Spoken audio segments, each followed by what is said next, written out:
button happened. Am I recording? Yo, YouTube, what's up, man? Been a while.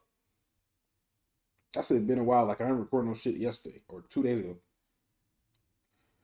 Coming to the reaction time.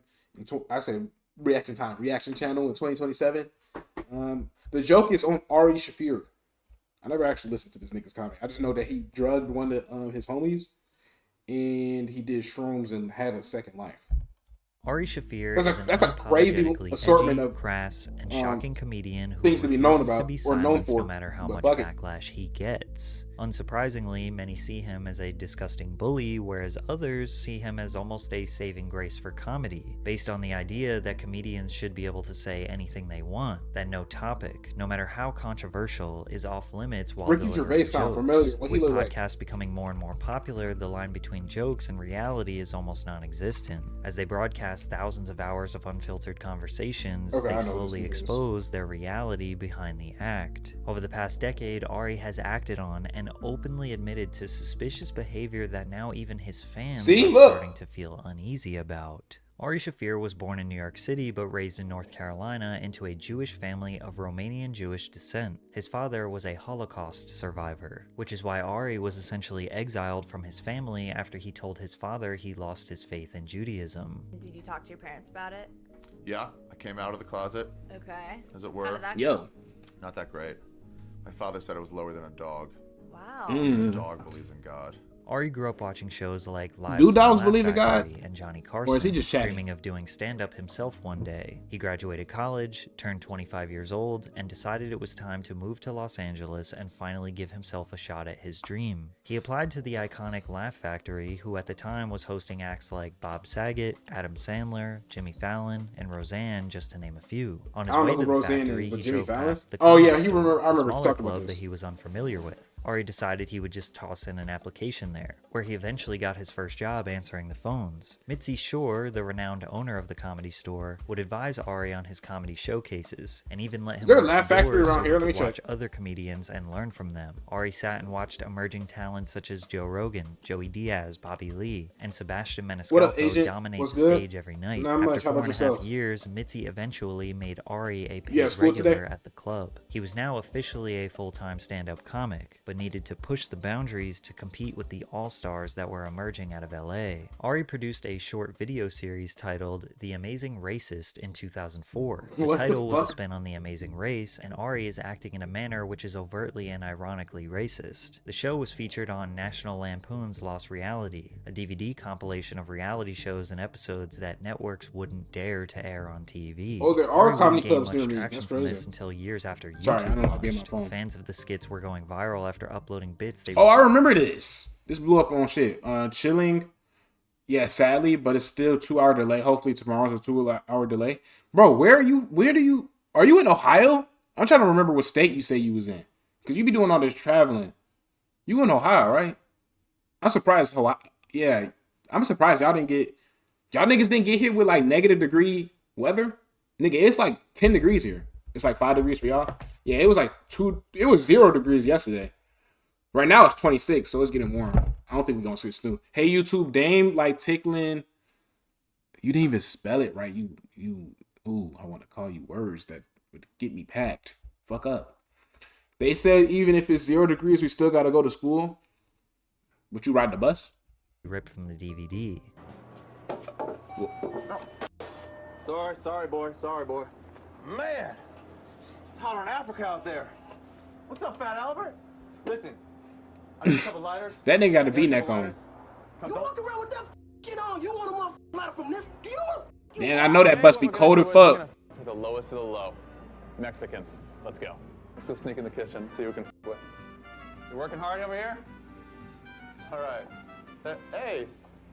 No, it's okay. Go ahead. It's wet. It's got a wet back. It's true. Wow, that is crazy. My bad. I learned broken English.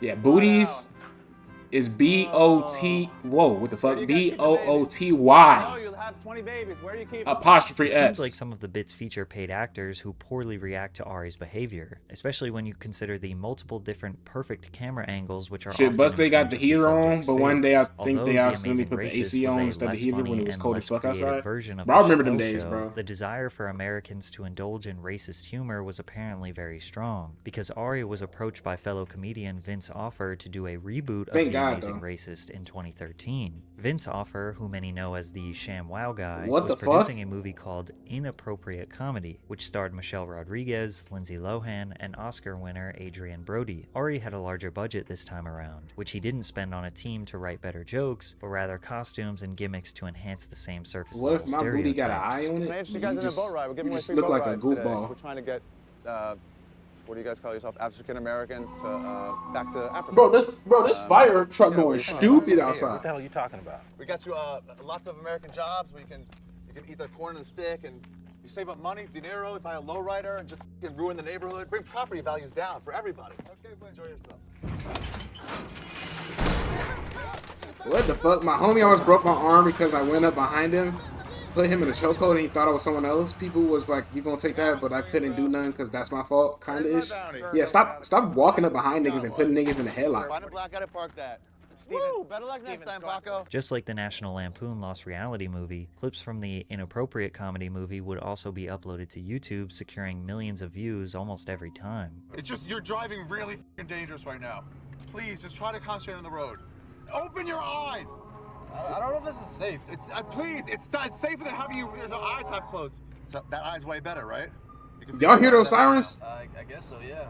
While some say these videos are just jokes featuring paid actors who signed waivers approving of the comedy, others, even as far as back as a decade, just couldn't find the humor in the blatant racism. Crazy. Piggybacking off the momentum, Ari released his first stand-up album, Revenge for the Holocaust, in 2012, which reached #1 on the iTunes and Amazon Comedy Albums chart. Then he produced his first stand-up special, Passive Aggressive. Ari was respected by his comedy peers. One particular comedian, Joe Rogan, took a liking to him. In 2010, Joe though, it's because I got noise suppression on. Episode of the Joe Rogan Experience that bitch loud as fuck. Ari was a guest in 9 of the first 100 episodes and became a pivotal member of the JRE community, which would eventually become the #1 podcast in the world. Slowly throughout the 2010s, comedians hosting podcasts became more and more common, since they all realized how Joe Rogan's stand-up audiences started increasing as his podcast became more popular. This would be the beginning of Ari showing his dark side. On an episode of Punch Drunk Sports, one of Ari's now defunct podcasts, he berated his employee and producer, known as The Fat Man, for accidentally making an error that led to Ari not being able to take calls from viewers on the air. We have the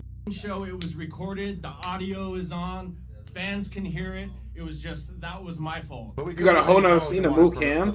Yeah, hell yeah, look. Like you hit a switch that had big X on it and tape all around that said, do not touch this button, never touch this button. Okay, first of all, hold on. Single notice, he wouldn't have done it.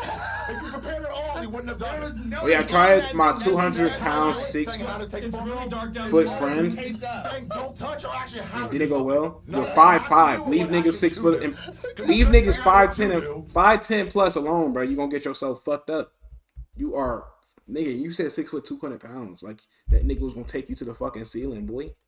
Telling someone what not to do is the same as telling him what to do. Do not do this. At the very least, do not ever. And that's how we're supposed to take phone calls for 100th episode? That's how we're supposed to take phone calls? Do not do? That's supposed to help us? That's the phone line. That was you asshole. I'm glad I never learned your name. Ari continued to scold the man and let him know just how much he screwed up. Hey, fat man, go home. Get out and go home. Go take a smoke break for 2 hours. You're not wanted here. You're adding nothing. Go home. I'm not sorry that I'm hurting you. Get the out of here. Leave. Just leave if you're not going to help. Fix the phones or leave. Damn. Frying his ass. I was trying to joke with him. I didn't actually mean it when I said you won't slap me. You're just a distraction. Don't try nobody gangster, bro. Some people don't play about that. Or fix it. Because you basically said you a bitch and you're not going to touch me. Then get the out. Then go home. Get the out and go home. Judge a man by how he treats his subordinates, not his equals. However, this blow-up is a minor form of aggression compared to the violent attack he committed on fellow comedian Bobby Lee many years later. But before we get into that, a word from today's sponsor, Rocket Money. The other day Man, Rocket Money. Shout out Pat CC, bro. If I ain't getting no money in, then shit, you can't have your fun in. Look, there you go. That's rocketmoney.com/PatrickCC to get started for free. Ari's fame continued to slowly increase as he released his second special in 2015, Paid Regular, on Comedy Central. Then in 2017, he released Double Negative on Netflix, which consisted of 2 45-minute shows. And it was around 2017 where the Joe Rogan effect really started to blossom. Podcast comedians started to emerge from the deep corners of the internet to the mainstream. Tom Segura, Theo Vaughn, Brennan Schaub, Bert Kreischer, Bobby Lee, and so many others saw their viewership exponentially increase. In May of 2017, Bobby shared a brutal story of a few interactions with Ari Shaffir that seemed too vicious to be true, but it was. It all began when Bobby was performing at the Comedy Store one night, and fellow comedian Ron Peterson, who Bobby worked with on Mad TV at the time, came up and asked him a question. Well, I was at the Comedy Store one night, and he goes, "Who's that on stage?" I go, "That's Natasha Leggero." He goes, "She's hot." I go, "Yeah, but she lives with Ari Shaffir." Ron Peterson goes, "All right." And then a couple hours later, I was driving him back to the hotel where we were staying at, and he goes, "I got her number." I go, "Yeah, but she's seeing my friend Ari." He's like, "Yeah, but she's gonna go on." So she starts like going to like plays with him, dinners behind Ari's back, right? And then out of nowhere, Ari calls me. "She left me, dude." I go, "Yeah, but," she goes, "You set them up." Bobby didn't necessarily feel like he was doing anything wrong, but he did try to convince Ron that asking for Natasha's number was a bad idea. But Ari was irrational and emotional and gave Bobby an insane ultimatum. "If you don't do this for me right now, this thing I'm going to ask you to do, I know that you set them up." Whoa. What was the thing? Break into his office at Mad TV. Yeah. Go into his computer and steal the emails between Ron and wow. That's some intense Natasha. shit. So I go, I can't break into his Nigga want him to be a fucking office secret at agent. Mad TV. After refusing to commit the felony, Ari got violent. So I go, "No, I'm not going to do that." And he goes, "Then you set them up." So that Friday, I show up at the Comedy Store, and I'm checking in at the front counter, and he punches me in the face. Like for real punches you? I fall to the ground, and he kicks me in the face like 20 times. Now I'm bleeding. But then as I get up, I hear my name being called. On stage? On stage. And I go up on stage. What the fuck? And did you talk about it, or? I only went up for 1 minute. Yeah. And I go, "That guy right there." You know what I mean? I'm bleeding from the face. He beat the shit out of me. You know what I mean? Like I called him out. "Ari Shaffir." The club manager convinced Bobby that he shouldn't press charges and that Ari was just emotional. So Bobby obliged. Fuck no, nigga, Then bash my following face week, in, he boy. got I'm on that assaulted ass. again. A week later, I'm walking down the hallway at the Comedy Store. He lunges at me, right? And he starts strangling me in the fucking hallway. And he's squeezing, and then my neck starts bleeding because he has his nails gouged into my neck. But it didn't stop there. All while this conflict was This going nigga's trying to get him Ari gone. Shaffir successfully secured a role on Carlos Mencia's Mind of Mencia show, which blended comedy skits and live stand-up. This would have been a pretty good gig for a comedian at the time. However, Carlos was out of For real. town, and when he returned, he heard about what happened to Bobby Lee. Mencia called up Ari, telling him that because he beat up Bobby, he will be removed from the show. In Ari's mind, Bobby was sabotaging first his personal life and now his comedy career, prompting him to attack Bobby yet again. So then I show up at the Comedy Store after he gets fired from So the this Comedy nigga did it Store. 3 I times? park the car, I close the door, I hear, yeah, and then no running because he's in the air. Doing a Superman punch? Yeah. He does a Superman punch from behind. Pap! I fall to the ground, right? I just run straight to the office, screaming. And I try to call 911. Because of this situation, Ari was banned from the Comedy Store, Holy the shit. club that kickstarted his whole career. For the next few years, Ari would bully Bobby any chance he could, calling him every sort of insult whenever they passed by each other. And for the longest time, Bobby could never get through to him that it wasn't his fault. It took 5 years for Ari to realize Bobby had nothing to do with it and that he was overly emotional, and they finally settled their fairly one-side beef. But then we learned that Bobby Lee kind of twisted the story a little bit. It turns out Ron Peterson was someone that Bobby needed to be friends with to help his career, and Bobby was actually calling Ari over and over to find out if him and Natasha were broken up, so that Ron could make his move. Additionally, when Ari first attacked Bobby, it was because Bobby was egging him on, getting in his face, and Ari gave So him after a 3 fair times he warning. doesn't learn his And then I surroundings? saw For you real. at the KSI store, coming to yeah. kick And I was like, hey, dude. manifestation? Man, you just want that African man to be a poster child for kick. That's what you want? I can never foresee KSI streaming again. He hasn't streamed since like The FIFA pack opening days. Damn, that was a long time ago. Was he streaming off YouTube as well? Damn, that's OG shit.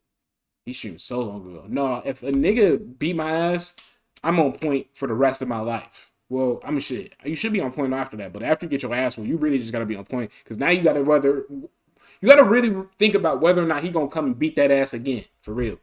Like, it hit me now where you were on this, and I'm pretty mad.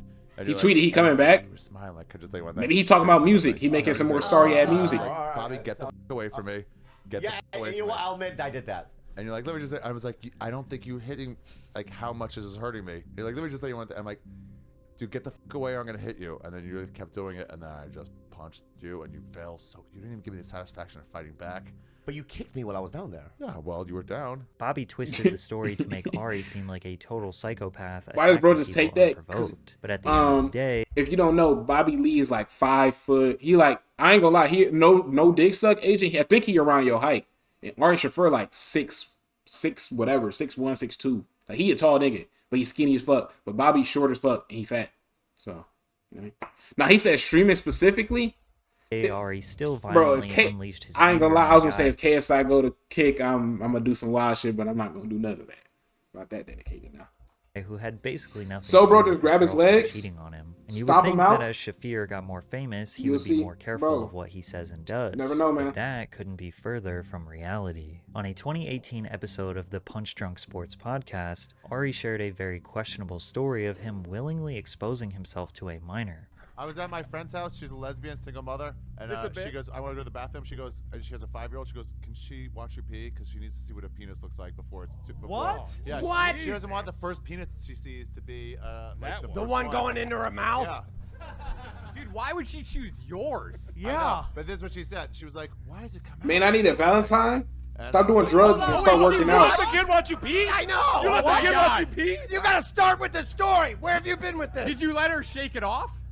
No, but then she went to touch it. I was like, crossing a line. What? How old is she? Hold on. Even a bunch of edgy comedians are listening to this story in total shock. I don't do drugs. Don't you got cars, fuck nigga? If this is and fake. Don't you vape? Ari reassures everyone that this was a true story. If that's the story Ari told, you know it's probably worse. You just let a 5-year-old watch you pee? Yeah, right. Where is Chris Hansen when you need him? With Ari being so reckless with his words, it was only a matter of time before he crossed a line that would have serious ramifications. And he did that on January 26th. This nigga looked like the teacher from Victorious. The day NBA legend Kobe Bryant died along with his 13-year-old daughter Gianna when their private helicopter suddenly failed, crashing into the Santa Monica Mountains. When the news broke, the entire world was in shock. Kobe is one of the best basketball players of all time. Plus, he was a family man who gave back to exactly what was happening when just Kobe as passed much away. As he gave to the NBA, while millions of people were mourning.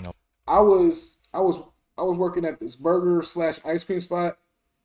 My assistant manager walked in, smiling, her white ass, rosy ass cheeks because it was cold as fuck outside. She's like, Kobe Bryant just passed away. I look to my coworker, the nigga, right? I look over, fuck she talking about? And she's like, yeah, on the radio they just said. She walks off to the office. This nigga said, what? Does a slight jog to the our back little area where we prep the food. Looked up to his phone, and he was like, he came back out. He's like, bro, TMZ posted it, and I was like, what the fuck, bro? Really? No, that was a trash ass day. I ain't gonna lie. It's crazy. It's crazy. We go through events where we like, damn, where was you at when this happened? Like, you ask your parents where you was at during 9/11, or like where your parents was at when Tupac died, or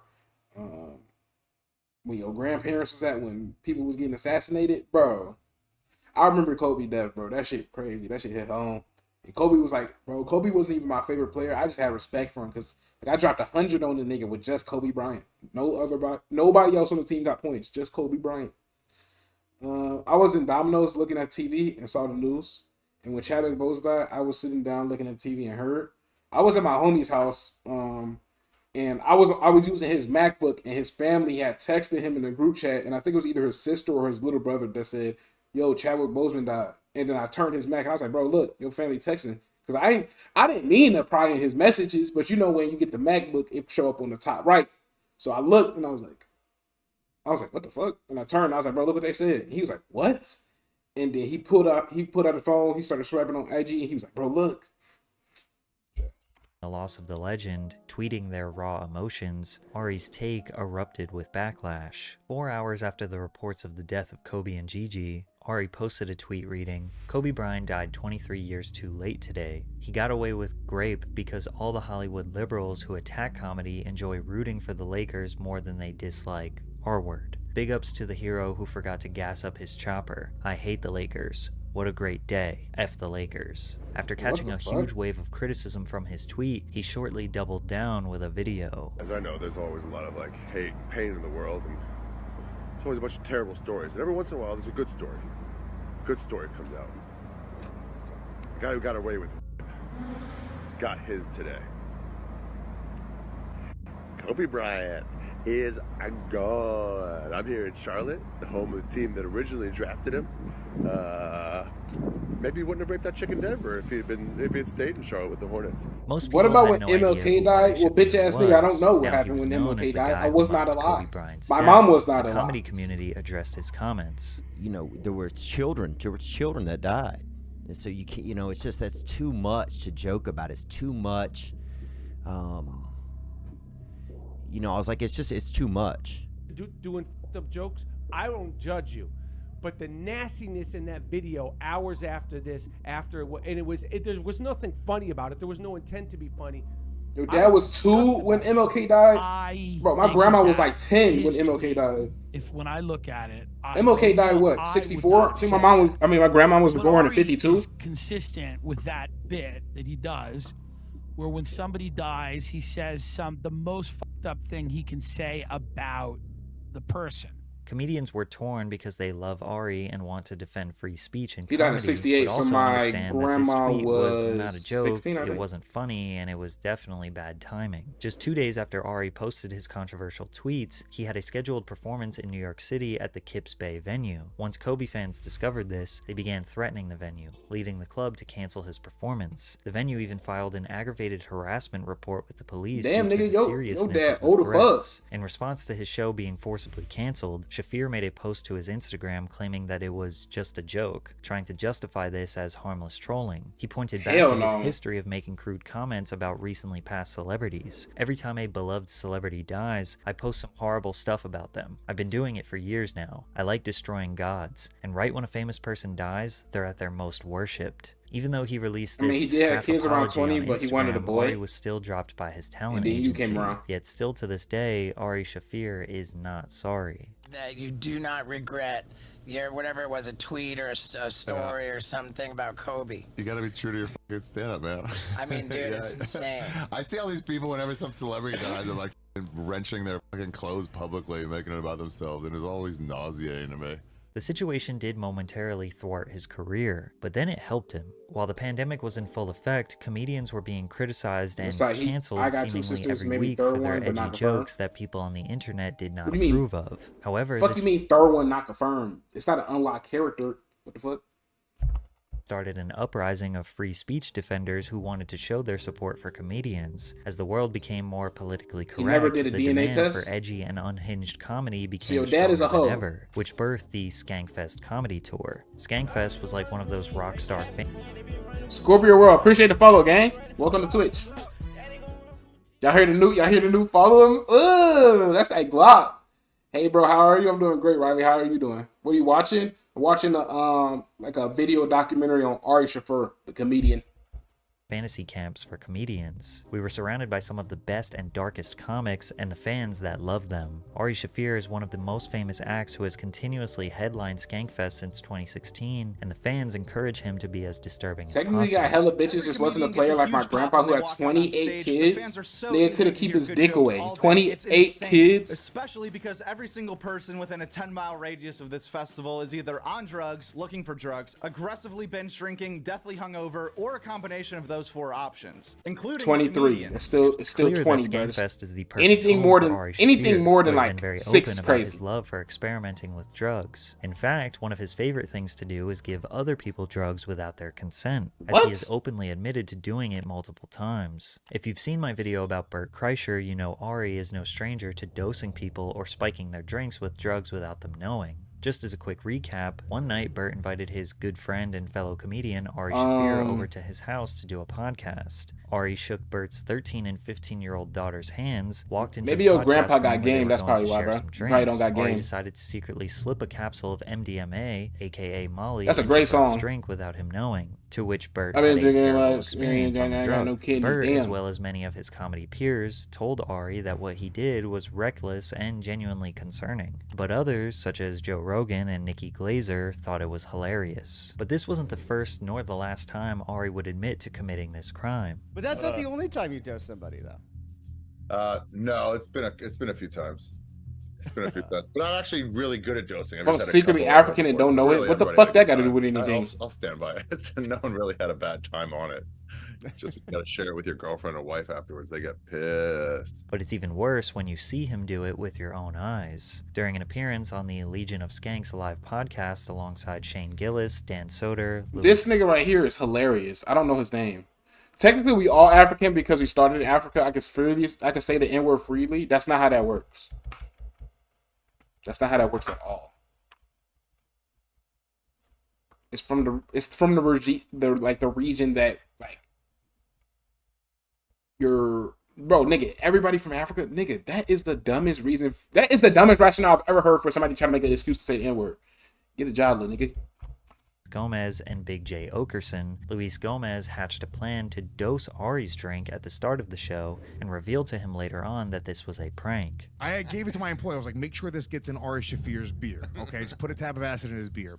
Now, I f***ed up and I told Shane, thinking that Shane, you know, look, I get that he's on Team Ari, but at the same time, it's pretty goddamn funny. Shane Gillis? Oh, I didn't know his name. Yeah, he's pretty funny. Let us just do it. All right. Let us do I assumed that Shane would just let it happen because that is the absolute funniest scenario. Ari soon found out about Luis Gomez's plan, and instead of pouring the drink out, he decided to slide the drug drink to fellow comedian Big J Okerson. You might be thinking Ari was just getting someone back for drugging him, but what Ari did was dose someone who suffers from anxiety and does not take acid. And as you can imagine, Big J wasn't very happy about the situation. Many of the die-hard comedy fans see Ari as a beacon of hope in an overly sensitive So now, PC because listen, society. if the first two people fuck and have one kid, they still got to reproduce. So they what don't take did they what do? he says on He podcasts fucked his siblings seriously or because mom he and is dad? simply What the fuck? just joking. What is he talking about? Others see him as a self-admitted criminal, potential predator, and borderline psychopath who excuses his suspicious behavior as just jokes. But Ari is not the only successful comedian whose behavior is destroying them. Bert Kreischer is on the same path of self-destruction, he about to plug that but video. in a totally different way.